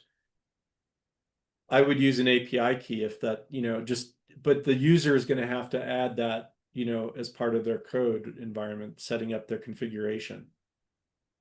Right. Just as right now, you're not sending a user's credential. You don't know the user's credential ahead of time, so they have to actually set that in their code. Right. Yeah. And But not every even not if, every request I'm making is sending that API key. It depends on the particular method but it currently, doesn't, but you're saying maybe I should. yeah, it doesn't hurt to send the API key on all the requests. Okay, Even that's if it's a public, even if the public user or the public access still has access to it, it doesn't hurt to send that API key. okay. That's a simple fix. Yeah, thanks for the insights. Gabe, Aline, do you have any questions? You guys have kind of the hangout, the last of the group.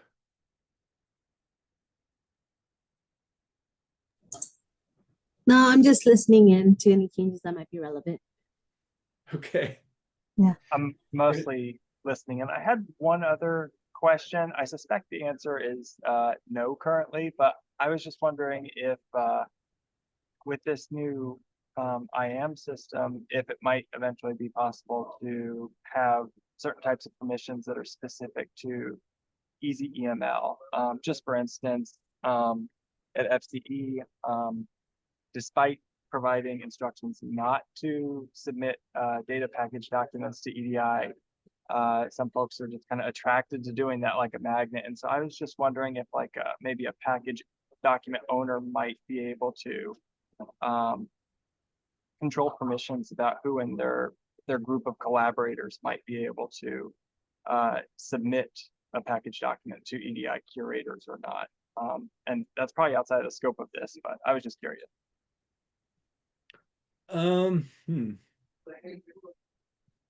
John, any thoughts? Well, yeah, I mean, it's a question of whether this has anything to do with the IAM system or not. I mean, EasyML could provide, I think, Gabe, you made a GitHub issue for this, is that right? Correct. Yeah, and I thought about some. It's not completely trivial. The EasyML would have to have a user interface for doing it, but then also has a question is where does it save that information? And then what happens if the owner you've set it so that only the owner can upload, but then the owner retires or something, right? So you need some sort of fail safe so that it's all doable, but it's not a slam dunk. So I, stay tuned, I guess. Thank I you. didn't ignore, I haven't been ignoring the issue. I have been thinking about it, but I just don't have a solution at this moment. But I think it's an easy ML question, much more than an IAM question. I wasn't sure how these two things might integrate in the future. Thank you. Yeah, I mean, yeah, there's nothing in the current IAM system that is tracking that sort of permission. So, um, you know, if Mark and Roger want to add that, then EasyML could be a customer, but currently it's not there. Yeah, I think we still have a fair amount of other work that we need to get done to address. It's kind of a unique use case, I think, Gabe. And it seems like that's kind of something that an explicit deny rule would probably be good for, is where you're, saying this particular user should not have any rights on this particular data package. But yeah.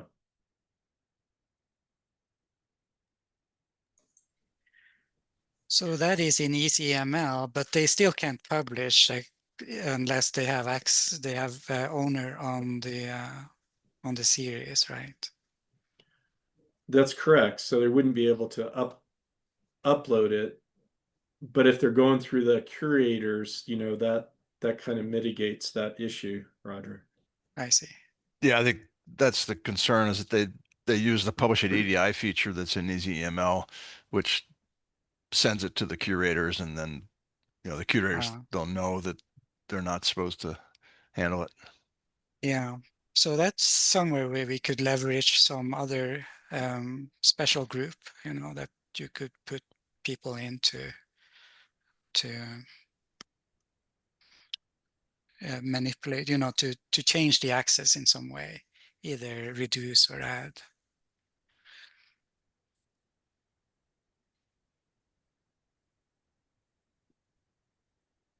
Well, Gabe and Aline, thanks for hanging in there. Unless you have any other questions, I'm gonna call it a good for now. Well, following up on what Gabe was talking about, I know I've been gone for parental leave, and then coming back, a lot of the folks in the federal service left.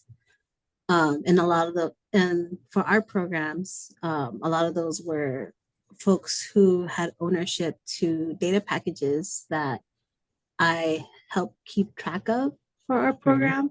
And so now I can, in the past, I've had issues uploading data for some of those folks when they just didn't have time. And so now that they're gone, like, I can see Gabe's concern being my concern too. It's like, hold up, we can't upload these packages anymore, or this person's gone. Like, is there like a way to transfer ownership for someone who can't get permission anymore? Is it because they're just not employed anymore or retired? There is, yeah. Okay. I mean, the easy answer is, somebody on our side with administrative access can actually add you back to one of those data packages in the permissions and make you the owner of those data packages. And once that's the case, then you'd be able to do, the upload of the next version of that data package. Okay.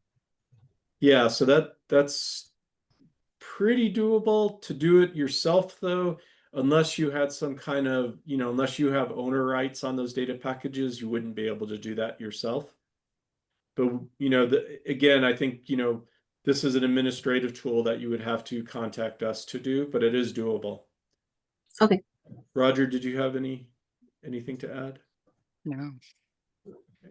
I do think, yeah, it's something we need to think about. Thanks. And if you have any other questions, don't hesitate to get in touch with us, Aline. No problem. All right, I think, Suzanne, we're done. We'll call it a wrap.